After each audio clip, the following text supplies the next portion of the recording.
하나님 주시는 말씀 같이 보겠습니다. 자, 오늘 하나님 주시는 말씀은 마가복음 8장 34절과 35절 두 절 말씀입니다. 우리 한음성으로 함께 읽도록 하겠습니다. 시작. 무리와 제자들을 불러 이르시되 아무든지 나를 따라오려거든 자기를 부인하고 자기 십자가를 지고 나를 쫓을 것이니라. 누구든지 제 목숨을 구원코자 하면 잃을 것이요 누구든지 나와 복음을 위하여 제 목숨을 잃으면 구원하리라. 아멘. 아멘. 오늘 2부 예배 시간에는 훈련을 마치신 분들 수료식이 있고, 자, 그래서 제가 이런 생각을 해봤습니다. 훈련이 도대체 왜 필요한가? 훈련의 목적은 무엇인가? 우리 교회 주변을 보면 훈련이 있는 교회가 많지 않습니다. 교회가 훈련을 하면요, 일단 목회자가 피곤합니다. 훈련이 없는 교회는요, 제가 볼 때, 죄송합니다, 그냥 제가 볼 때, 사실이 아닐 수도 있겠지만 좀 많이 널널한 것 같아요. 훈련을 하면요, 일단 목회자들이 참 고달프고요, 훈련에 인볼브된 성도들, 정직이들도 고달파요. 훈련이 없으면 안 해도 되는 일들을 하는 거예요.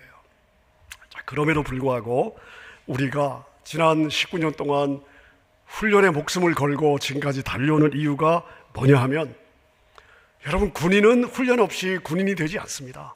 짬밥을 먹는다고 거저 싸우는 군인이 되는 것이 아니죠.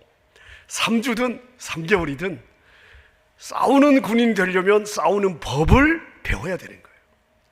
정신무장을 해야 되는 거예요. 내가 민간인이 아니라 군인이라고 하는 신분 확인이 먼저 뼛속 깊이 스며들어야 되는 거죠. 이게 훈련이에요. 하나님의 자녀로 부르심을 받고 우리가 예수 그리스도의 군사로 이 땅에 서야 제대로 싸움을 할 수가 있기 때문에 훈련은 교회가 존재하는 한 멈출 수는 없다. 이게 저의 믿음입니다. 물론 다양한 종류의 훈련이 있습니다. 그 각각의 훈련들이 성도들의 한 부분을 자라게 하는 거예요. 어느 한 훈련이 우리 성도 한 명 신앙인의 모든 부분들을 다 만져줄 수가 없습니다. 그래서 다양한 훈련을 받는 게 좋은 거고요. 한 훈련을 통해서 이 훈련은 왜 이게 안 되냐, 저게 안 되냐, 이거는 인간의 한계를 인식하지 못하는 좀 그런 부분이에요. 자, 그러면 우리 LA 사랑의 교회가 시행하고 있는 훈련이 최고냐, 베스트냐?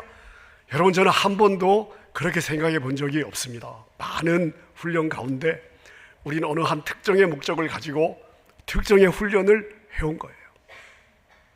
자, 그렇다면 가장 근본적으로 우리는 훈련을 통해 무엇을 얻고자 하느냐 하면 예수님의 참된 제자를 만드는 거예요. 이게 훈련의 목적입니다. 예수님이 사역하던 당시에 많은 사람들이 예수님을 따라다녔습니다. 그들은 예수님의 사역을 보았고, 그리고 그 기적이 일어날 때마다 열광하며 따라다녔습니다.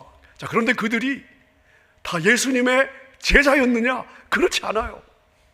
많은 사람들은 예수님을 따라다니긴 했지만 제자가 아니고 단순히 무리에 불과했습니다. 그래서 오늘 우리 본문 30절, 34절에도 보면 예수님께서 무리와 제자들을 불러 이르시되, 예수님을 따라다닌다고 다 제자가 아니에요. 무리는 어떤 자들이냐? 자신에게 도움이 될 때 예수님을 따라가고요, 예수님이 나한테 이해가 되면 따라가요.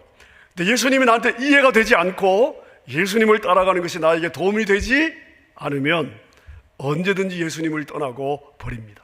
무리예요. 자, 그럼 제자는 어떤 사람들입니까? 내 생각에 예수님 이해가 되지 않아도 예수님이 옳다고 믿고 따라가는 거예요. 예수님을 따를 때 내가 지불해야 될 대가가 있어도 기꺼이 그 대가를 지불하고 따라가는, 이게 제자예요.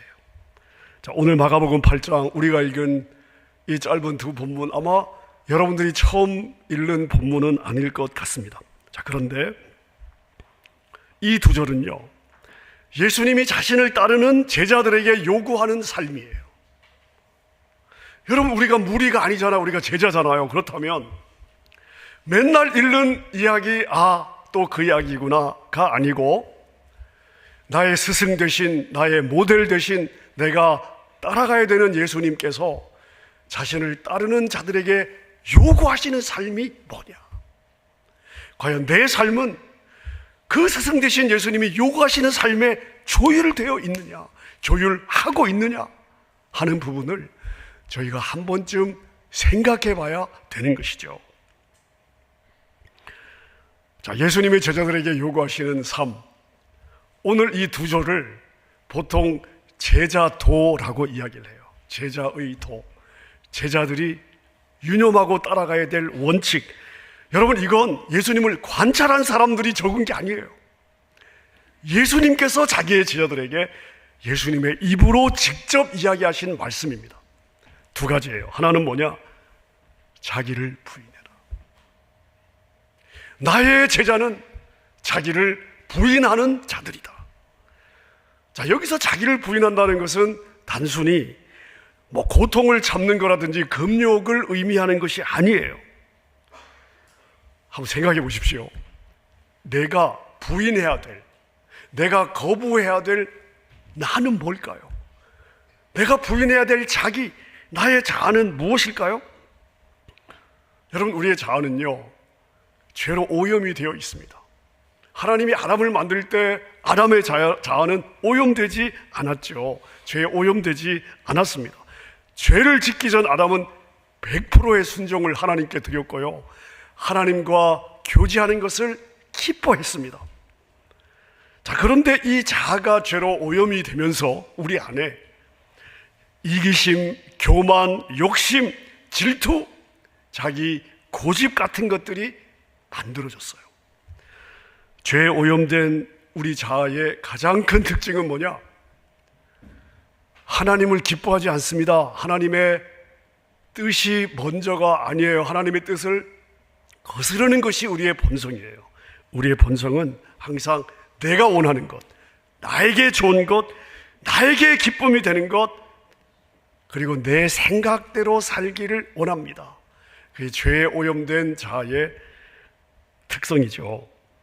자, 그러니까 자기를 부인한다는 것은 죄로 오염된 나의 이 자아, 나의 고집, 내 방식, 내 생각이 옳다고 믿지 않고 하나님의 뜻은 무엇일까를 먼저 한번 생각하고 나를 주님께 조율하는 거예요. 나를 귀하게 여기고 나만을 위하고자 하는 이기적인 마음들을 내려놓는 것이 자기 부인이라 할 수 있습니다. 예수님이 마지막 그 겟세마네 동산에서 이런 기도를 올렸잖아요. 내 뜻대로 마옵시고 아버지의 뜻대로 하옵소서. 그러니까 예수님의 제자는 뭐냐? 내 뜻대로 마옵시고, 내 뜻이 있어요. 내 생각이 있어요. 내 주장이 있습니다. 하고 싶은 게 있어요. 그런데 그걸 내려놓고 아버지의 뜻대로 하십시오. 저는 맞추겠습니다. 이 삶을 선택한 자들이 예수님의 제자고요. 예수님의 제자는 이걸 선택하면서 살아가야 되는 거예요. 자, 예수님이 오시는 제자란 자기를 부인하는 자들이고요. 또 하나가 있습니다. 자, 34절을 제가 다시 한번 보겠습니다. 예수님께서 무리와 제자들을 불러 이르시되 아무든지 나를 따라오려거든 자기를 부인하고 그 다음 뭐예요? 자기 십자가를 지고 나를 쫓을 것이니라. 예수님의 제자는 어떤 자들이냐 하면 자기 십자가를 지고 예수님을 따르는 자들이에요. 자, 자기 십자가를 진다. 십자가를 진다. 자, 이것은 당시 이 사회 문화, 그 당시 사회 배경에서 예수님이 하신 말씀이죠. 로마가 통치하던 시대에, 자, 여러분, 이 십자가형은 로마 제국이 가장 로마의 통치에 동의하지 않는, 거역하는, 반역하는 사람들을 다루었던 그러한 사형의 방식입니다. 죄수는 공개적인 장소에서 십자가에 달려서 죽을 때까지 십자가 위에서 그 고통을 감내해야 됐죠.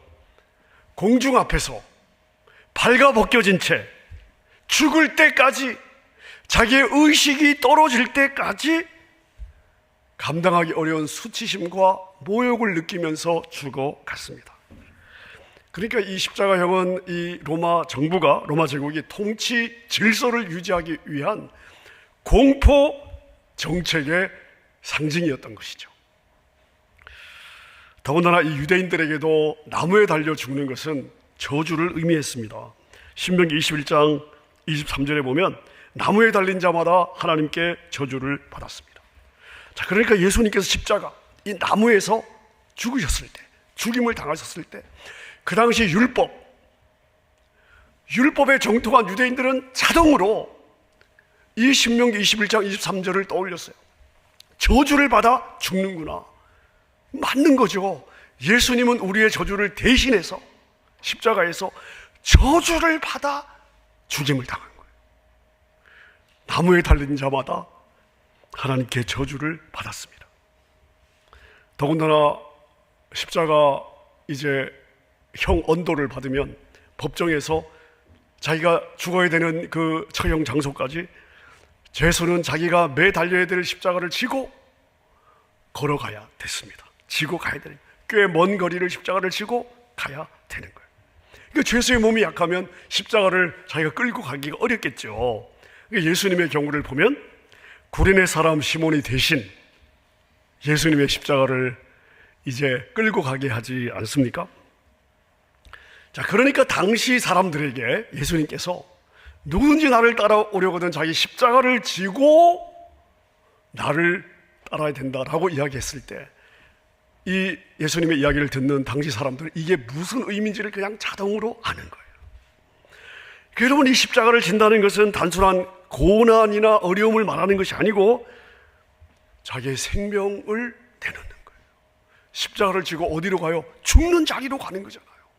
자기가 죽게 될 그 자리까지 자기가 지게 될 십자가를 지고 간다. 죽음을 각오하는 거예요. 여러분, 예수 그리스도를 따르는 것은 생명을 내어놓고 죽음을 각오하는 길이에요. 이게 예수님의 제자의 삶입니다. 자, 그러면 우리 이런 질문이 생길 수가 있겠죠. 아니, 나를 부인하고 십자가를 져야 되면 내가 없어지는 건데 그럼 나에게 남는 게 뭐냐? 자, 우리의 이성은 이런 질문을 할 수 있습니다. 35절에 답이 있어요. 누구든지 제 목숨을 구원코자 하면 잃을 것이요, 누구든지 나와 복음을 위하여 제 목숨을 잃으면 구원하리라. 우리가 그 말을 하잖아요. 사즉생 생즉사. 사즉생 생즉사. 죽고자 하면 살고, 살고자 하면 죽는다. 여러분, 똑같습니다. 나를 부인하고 십자가를 지고 주님을 따르면 나는 뭐냐? 나에게 남는 것은 뭐냐? 우리가 이렇게 질문할 수 있습니다. 네, 여러분, 우리 하나님은요, 그러니까 여러분이 하나님을 아셔야 돼요. 우리 하나님은 자녀에게 좋은 거 톡톡 털어서 뺏어가지고 자기는 배불리고 자기 자녀들은 여러분 궁핍하게 살게 하시는 분이 아니십니다. 여러분들이 자녀에게 어떤 계획을 가지고 어떤 훈련을 시켜서 그 과정을 여러분의 자녀들이 걷게 한다면 여러분의 모든 의도와 그 훈련의 과정은요, 다 자녀에게 복이 되기 때문에 하게 할 거예요. 그게 우리 주님의 마음입니다. 우리에게 뭔가를 긁어내기 위해서 이런 삶을 요구하시는 것이 아니고 진짜 좋은 것을 주기 위해서 삶의 우선순위를 정하라고 말씀하시는 거예요. 왜요? 주님은 우리에게 진짜 중요한 것이 뭔지를 아시기 때문에. 여러분, 그래서 제가 이 말씀을 묵상할 때마다 늘 제가 생각나는 게 있어요. 여러분, 어릴 때 저 딱지치기 잘했거든요. 그래서 누나를 공책 찢어서 딱지 만들다가 진짜 혼 많이 났습니다. 여러분, 딱지를 치다가요, 진짜 친구들하고 머리치 받고 막 싸우잖아요. 딱지 하나 더 달라고. 상대방이 치팅을 하면 못 견디죠. 여러분, 그 시절에는요, 딱지 하나에 우리는 목숨을 걸었습니다. 여러분, 자기 주머니에 딱지 몇 개가 있느냐가 부의 상징이었어요. 그렇지 않아요? 그리고 중학생만 돼보세요. 누가 딱지를 칩니까, 여러분? 그 딱지를 귀하게 여기는 아이들이 누가 있어요? 중학생만 돼도 딱지가 산더미처럼 쌓여 있어도 그게 아무것도 아니라는 것을 아는 거예요. 우리 주님은요, 우리에게 진짜 좋은 걸 주기 위해서 별로 중요하지 않은 것에 속지 말라고 말씀하시는 거예요. 잠시 중요한 것 때문에 더 중요한 것을 놓쳐서는 안 된다. 여러분, 우리가 예수님을 삶의 우선에 두면 우리는 영생을 얻죠, 하늘의 것을 얻죠, 땅의 것은요 덤으로 더 받습니다. 그게 하나님 나라의 원리예요. 자, 반면에 땅의 것을 붙잡으면요, 내가 붙잡은 땅의 것이 내게 돼요? 내게 되냐고요, 여러분. 살아보세요. 잠시 잡은 것 같지만 다 신기루처럼 사라져요. 주님이 내 손에 붙잡게 해주시는 것만 내 거예요. 하늘의 것 다 놓치죠? 영생 없어요.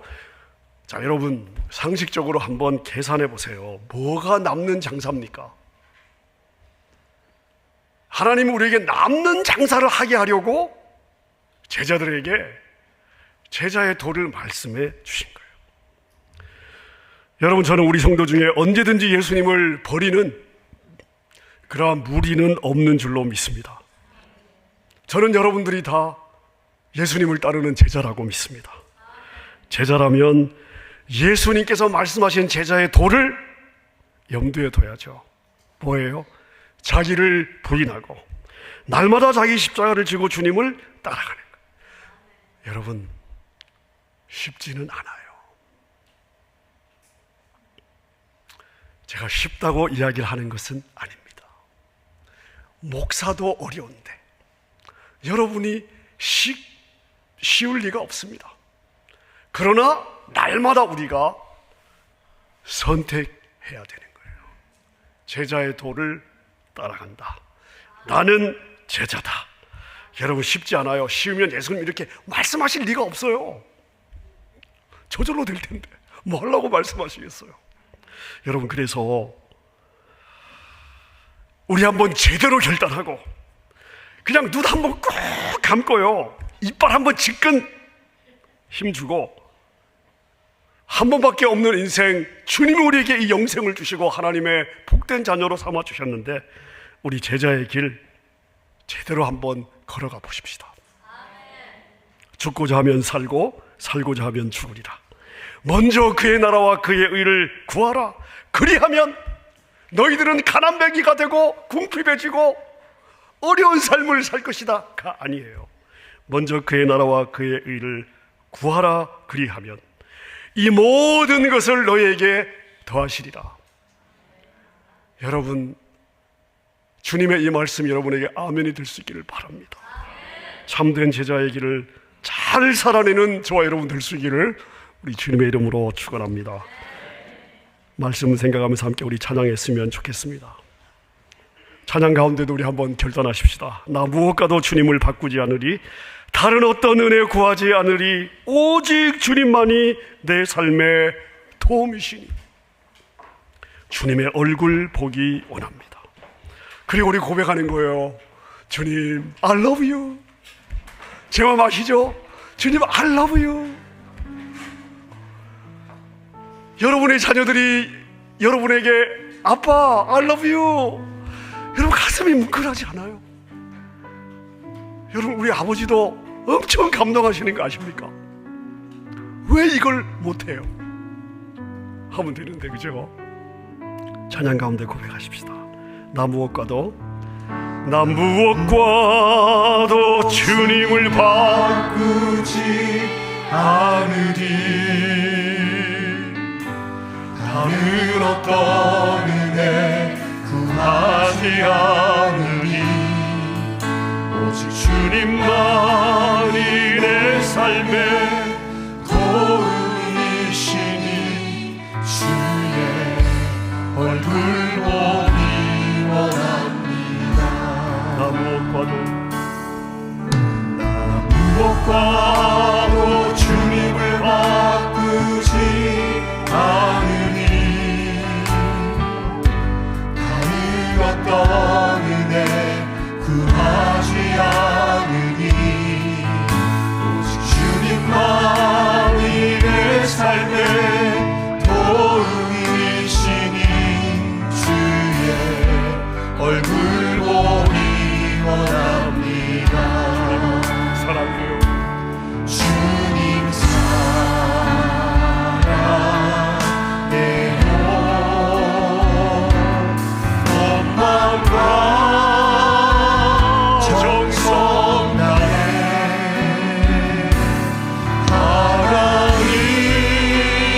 하나님의 진실한 자녀 되기 원합니다. 주님 사랑합니다.